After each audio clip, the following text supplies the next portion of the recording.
What's going on, Mad fans? Lethal back with another video here. Today I'm going against G-Right334. And I'm going to tell y'all straight up, man, this dude is glitchy. Who comes out on onside kick unless they know this glitch? Like, who does this? If you are a fan of this, you're an ass. Just straight up, you're an ass. But besides that little debacle, G-Right334 is a very talented very talented Madden player when he uses the Kansas City Chiefs. Now I don't know if this style will work for every team, but you know, having that Tyreek Hill, always having to worry about him, makes him a threat. So my game plan is very simple. I'm gonna come down, run the ball down your throat, and continue to put up points. Right here, found Kittle on a nice little post route. But the one thing I noticed when it comes down to run defense is you see me get into the end zone. A lot of people are going to this dime or nickel normal, and they're just putting the safeties and spies to stop the run game. And it's very effective. To the person that just continually runs the ball no matter what, this is always going to work. You know, but the thing people have to realize is if they're going to do that, always have a counter over the top just to keep them honest. You know, just one play, have a speedster out there, burn them over the top. Now right here, once it come out on offense, this play was going to give me problems, but adjusting is the key to stopping it. So on the next play, I thought I was going to send the corner in case he tried to scramble outside again. And you know, to my surprise, he actually came out, ran the ball with Tyreek Hill for 6. Now, after this drive, he's only ran 2 plays to score. There's not really a lot of adjusting I can do. I haven't really figured out his game plan. I would have to see it. So at this point, I know he's going to do onside kick. What I decided to start doing when people do that is just take it, put it on onside recovery. You're more likely to get the ball back. And just take the field position. You know, if people are going to give you free yards, you know, that's a better kick return than just stopping at the 25 every time. So it is what it is. So in that very next play, break it off with moisture. Now I'm up 14-7. Now here's where it gets tricky against the Chiefs, because I don't really want to kick the ball to Tyreek Hill, but as y'all can see, he put Damian Williams at fullback just for this one specific thing, just for on a kickoff return. That's who's back there instead of having Sherman or some other slow running back.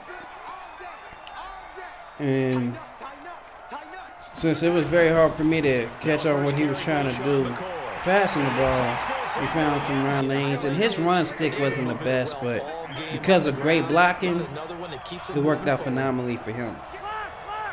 So he did an onside kick yet again, gave me the field position, and I'm loving it at this point because I know as long as I can keep giving this same field position, I'm at least going to put myself in field goal range. And the way the game's kind of going back and forth like this, one thing to note, when y'all find a game running back and forth and it's too close for comfort and you're a runner, you always have the advantage in the situation. Passers tend to score quick. They can put up points fast. And that's what you want to take away from them towards the end of the game. For runners, you need a lot of time to get the ball down the field. Unless you just break a big one, you need a lot of time to get your 3 or 4 plays out there. It's going to put you into the end zone. So right here, right before the half, I'm thinking, okay, now all I need is 1 stop. And here we go again. It's the same play, but this to me was play of the game. Because watch what Patrick Mahomes does once you see what we set up in. He didn't like what he saw. We was kind of all, you know, I was kind of ready for it. But watch what Patrick Mahomes does. He scrambles to the outside and then was taking the underneath. The reason why I feel like that was play of the game is because I finally figured out what he was doing that was so effective that I couldn't stop. All right. As you see, every time he picked the play, he would scramble to that same side and throw the ball. So to counter that, all I had to do, instead of sitting my players right up the field, my ends right up the field, I realized that in the second half, all I was going to have to do was put them in a light blue. Was that a flat? All I had to do was put my ends in a flat. And that was going to take away Patrick Mahomes scrambling around. The thing about scrambling quarterbacks, they need angles to throw the football. This is why they scramble to the outside. And, you know, they always try to hit you with a big bomb over the top or find somebody cutting across. Because they need the angle to throw the ball. Even though Patrick Mahomes is very talented, most people use them in the sense that they need that angle to do so. Whereas if you take a quarterback like Tom Brady, Ben Roethlisberger, you know, somebody that's not a scrambler but is very accurate, like a Phillip Rivers, all they need is a target to throw the ball to. Two totally different ways of throwing. Right here before the half, I figure I'm going to go for two. And if I would have trusted my instinct, I would have just ran this ball right up the middle. But I didn't. Ran it to the outside. Great job by Tyron to take away where I wanted to go to get the stop. So now Mahomes is activated. He's going to come out and try to give it to Tyreek Hill. I felt like I should have had the tackle right there, but you know, Madden is Madden. And here he sets it back up again. Once I see him motion, notice that I put my end in that hard flat, waiting for him to creep to the outside, and I'm going to just use the other person that's supposed to be blitzing to take out this other route. Now, unfortunately, for some reason, when I told them to go after the quarterback, that hard flat stayed in his zone, which is not supposed to be the case. The person that actually hit him was supposed to be in that purple, and that hard flat was supposed to be the one that came down and hit Patrick Mahomes. So that's nothing but a quick little adjustment this time. You know, he's set up to the right now. I wait for the motion, so he's set up to the left. You're going to notice me put my end in that blue, and I told my other end just to go ahead and send pressure. And we're going to run it this way now. So now when he tries to scramble out, this is what he's running into. Because he doesn't wait for those blocks to develop, then scramble out. He just waits for them to engage and then just takes off running, which a lot of people do. So putting him in that little deep blue, in that light blue hard flat, it really is going to cause him problems later on at the end of the game. Right here, I manned up Mecole Hardman on the left side, which is a mistake by my part, because as you see, that quick slant gets wide open because I don't have a talented enough corner to stop it. And here we go again. Like I said, I don't believe he has the best run stick, but because of great blocks, runs it right into the end zone. So here's where my IQ has clicked in at this point in time in the game. Game can go one of two ways. You know, we can keep scoring quick and he has the advantage by having that 1 point. Or I can do what I know about football, and that's take the clock out. So right there, you notice that I caught the ball and I stayed inbound. So it's 3rd and 2. I have the little out routes because I read cover 3, and I just didn't trust it. And I ended up throwing the ball away. But I was fine because I was like, okay, I know exactly what he's in now. So this time he's still in cover 3. I'm going to flip the play. And I got a couple of things set up here. And because he don't have enough people on one side, I knew I was going to have enough room just to get 2 yards. Because that was the goal anyway, just to get 2 yards. So right there, I could have got sticky with it, but notice what I'm doing to the clock. I'm not hiking the ball, you know, above 5 seconds. Again, 1 second left on the clock, now I'm hiking the ball.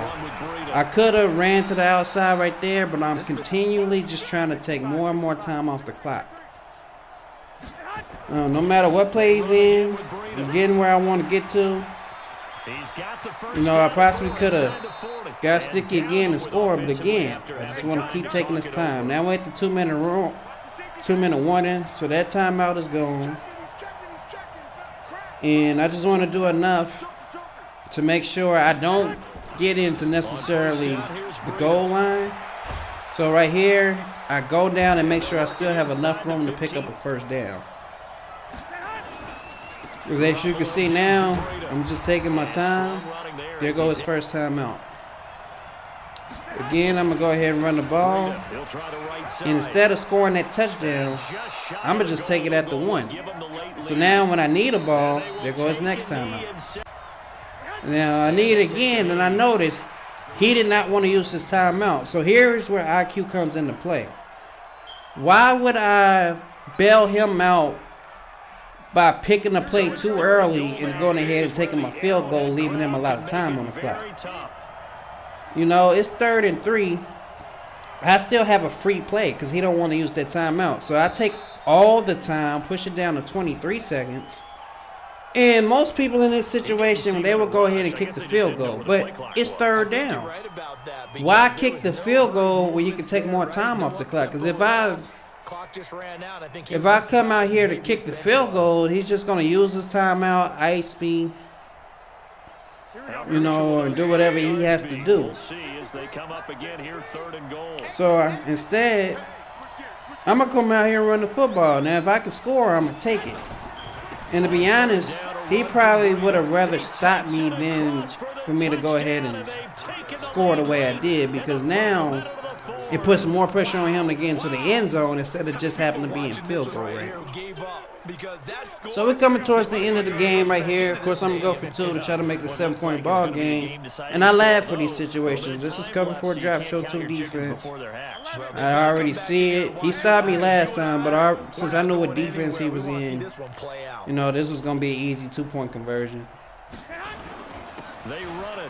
Running right up the gut with Breida. And now, this is what he's staring at.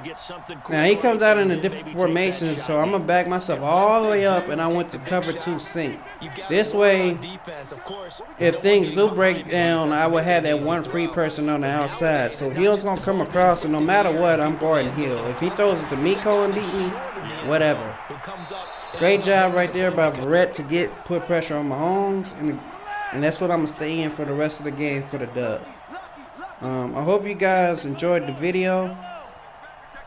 I hate playing people that cheat like this, as you can see with the onside kick. Does a bunch of glitchy stuff to, you know, with the team that he has, it's kind of hard to stop your offense anyway. But, you know, you can still be a good Madden player without having to do all those little tricks and stuff. That's all I want to get across. The best players in the world, are they a little glitchy? Yeah, they know the game better than anybody else, but they still don't do some of the shit most of these other people do online. So this is the last play of the game. He's going to try to get sticky with Tyreek Hill. But the thing I love about the 49ers is just entirely too much speed on the field as Richard Sherman makes the game-winning tackle. And that's going to do it. Anyway, if you're new to the channel, please hit the subscribe button. It's going to help me out. I have a goal of getting about 100 subscribers in about 4 months. And it kind of starts with these couple of little videos that I'm putting out. I plan to get better as a content creator. And just keep giving me your feedback. It's going to help me grow, and it's going to help produce better content. Anyway, it's been Lethal. I'll catch you guys in the next video. I'm out.